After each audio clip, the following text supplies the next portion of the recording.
एक बार की बात है, स्वामी विवेकानंद मेरठ में अपने शिष्यों के साथ थे। उसी दौरान स्वामी अखंडानंद भी वहां आए। वहां पास में एक लाइब्रेरी थी। उस लाइब्रेरी से स्वामी विवेकानंद ने कुछ किताबें लाने के लिए कहा। इसके बाद अखंडानंद ने बैंकर, दार्शनिक और राजनीतिज्ञ सर जॉन लबॉक की वो किताब लेकर आए जिसके कई पाठ थे। इसके बाद स्वामी विवेकानंद खुद ही लाइब्रेरी में पहुंचे।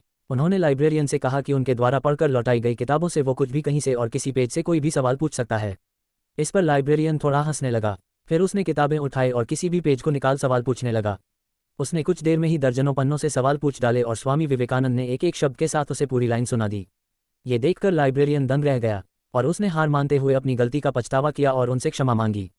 इस तरह स्वामी विवेकानंद ने अपने आध्यात्मिक ज्ञान और सूझबूझ से सिर्फ भारत में ही नहीं बल्कि पूरी दुनिया में ज्ञान और दर्शन का परचम लहराया। शिकागो के धर्म सम्मेलन में भारत का प्रतिनिधित्व करते हुए जब उन्हें बोलने का अवसर प्राप्त हुआ तब उन्होंने अपने भाषण का संबोधन इस प्रकार किया था कि सभा में उपस्थित हर व्यक्ति उन्हें सुनने के लिए लालायित हो उठे।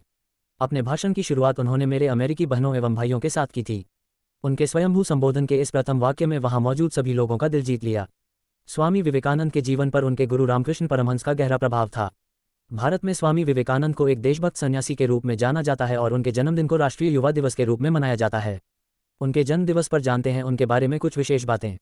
जन्म और बचपन। स्वामी विवेकानंद का जन्म 12 जनवरी 1863 में कोलकाता के एक कायस्थ परिवार में हुआ था। स्वामी विवेकानंद के बचपन का नाम नरेंद्र नाथ दत्त था। स्वामी जी के पिताजी का नाम विश्वनाथ दत्त था।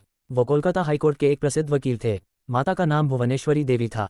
वो धार्मिक विचारों वाली महिला थीं। स्वामी विवेकानंद जी के दादाजी का नाम दुर्गाचरण था। वे फारसी और संस्कृत के विद्वान थे। उन्होंने 25 वर्ष की आयु में संन्यास ग्रहण कर लिया था। बचपन से ही नरेंद्र की रुचि पूजा अर्चना में थी। बचपन से ही नरेंद्र अत्यंत कुशाग्र बुद्धि और नटखट स्वभाव के थे। मौका मिलने पर भी अपने मित्रों और गुरुजनों से शरारत करने से नहीं चूकते थे। परिवार के धार्मिक और आध्यात्मिक वातावरण के कारण नरेंद्र को बचपन से ही धर्म आध्यात्मिक ज्ञान का बोध हो गया था। इस कारण उनके मन में बचपन से ही ईश्वर को जानने और प्राप्त करने की जिज्ञासा जागृत होने लगी थी। एक छोटी सी उम्र में ही आध्यात्म से संबंधित ऐसे ऐसे सवाल करते थे कि उनके माता पिता और नियमित रूप से रामायण, महाभारत और धार्मिक ग्रंथों की कथा कहने वाले कथावाचक पंडित भी चक्कर में पड़ जाते थे और उनके सवालों का जवाब नहीं दे पाते थे।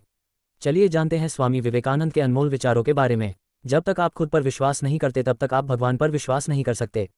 उठो, जागो और लक्ष्य की प्राप्ति होने तक बढ़ते रहो। आपको अंदर से बाहर तक बढ़ना होगा। कोई तुम्हें सिखा नहीं सकता, कोई तुम्हें आध्यात्मिक नहीं बना सकता। आपकी अपनी आत्मा के अलावा कोई अन्य शिक्षक नहीं है। दिल और दिमाग के बीच संघर्ष में अपने दिल की सुने। केवल वे ही जीवित रहते हैं जो दूसरों के लिए जीते हैं। न तो खोजो और न ही टालो, जो आता है उसे ले लो। आराम सच्चाई की कोई कसौटी नहीं है। सत्य अक्सर सहज होने से कोसों दूर होता है। जो आग हमें गर्म करती है वह हमें भस्म भी कर सकती है। यह आग का दोष नहीं है। कुछ मत पूछो, बदले में कुछ नहीं चाहिए। तुम्हें जो देना है दे दो, ये तुम्हारे पास वापस आ जाएगा, लेकिन अभी उसके बारे में मत सोचो। एक समय में एक ही काम करो और इसे करते समय बाकी सभी चीज़ों को छोड़कर अपनी पूरी आत्मा इसमें लगा दो।